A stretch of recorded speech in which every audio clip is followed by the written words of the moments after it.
On me demande d'utiliser la substitution trigonométrique afin de pouvoir calculer l'intégrale de la racine carrée de x au carré moins 49 dx.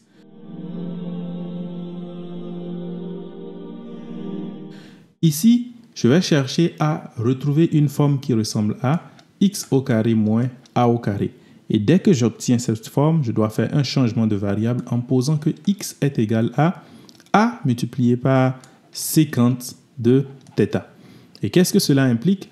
Cela implique directement que si jamais je vais calculer x au carré moins a au carré, alors j'aurai a au carré multiplié par sécante au carré de θ moins a au carré, c'est-à-dire a au carré facteur de sécante au carré de θ moins 1. Et cette partie ici, c'est simplement égal à tangente au carré de θ. Donc, x au carré moins a au carré est égal à a multiplié par tangente de θ, le tout au carré. Et bien sûr, dans notre cas, le a ici est égal à quoi? C'est égal à 7, puisque j'ai 7 au carré qui est égal à 49. Donc finalement, je vais poser que x est égal à 7 fois sécante de θ. Donc dx ici sera égal à quoi? C'est égal à 7 fois sécante de θ multiplié par tangente de θ dθ. Ensuite, je remplace tout ça dans mon intégrale ici que je veux calculer.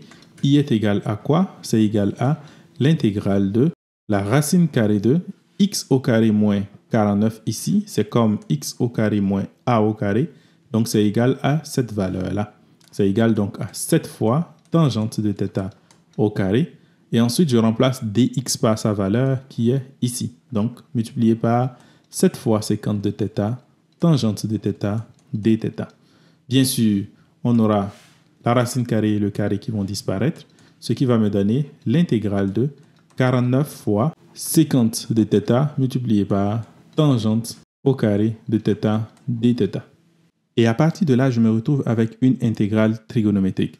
Lorsque je suis face à une intégrale trigonométrique où j'ai sécante et tangente, je vais regarder les exposants.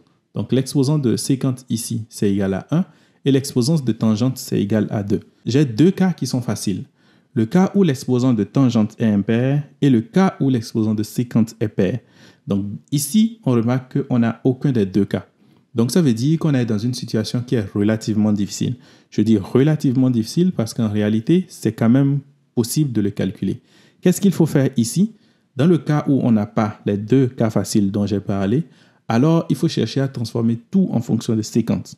Donc c'est-à-dire que je vais transformer le tangente au carré que j'ai ici en fonction de séquence.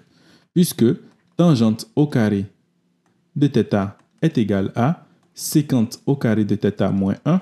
En remplaçant ça ici, j'aurai donc l'intégrale de 49 fois sécante de θ facteur de sécante au carré de θ moins 1 dθ, que je peux encore réécrire comme 49 fois l'intégrale de sécante à la puissance 3 de θ dθ moins l'intégrale de sécante de θ dθ. Et ici, je ne vais pas vous montrer comment le calculer, mais si c'est quelque chose qui vous intéresse, vous pouvez le mettre en commentaire. Je vais donner directement les formules pour calculer sécante à la puissance 3 de θ et sécante de θ.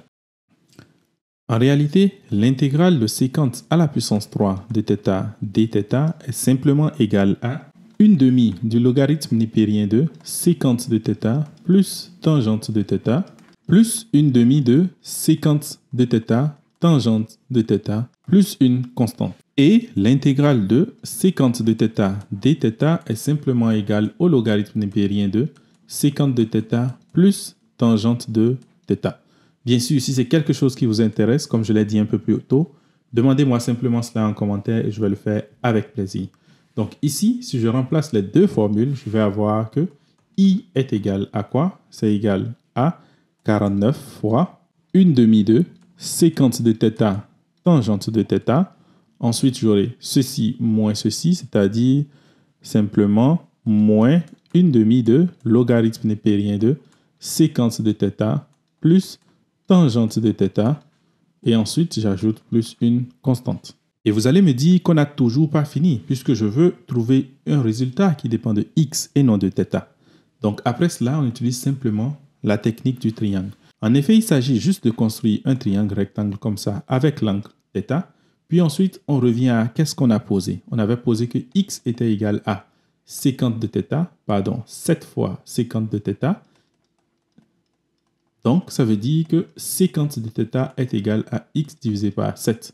Et pour rappel, sécante de θ, c'est égal à 1 divisé par cosinus de θ. Donc, ça veut dire que sécante de θ est simplement égal à l'hypoténuse divisé par le côté adjacent.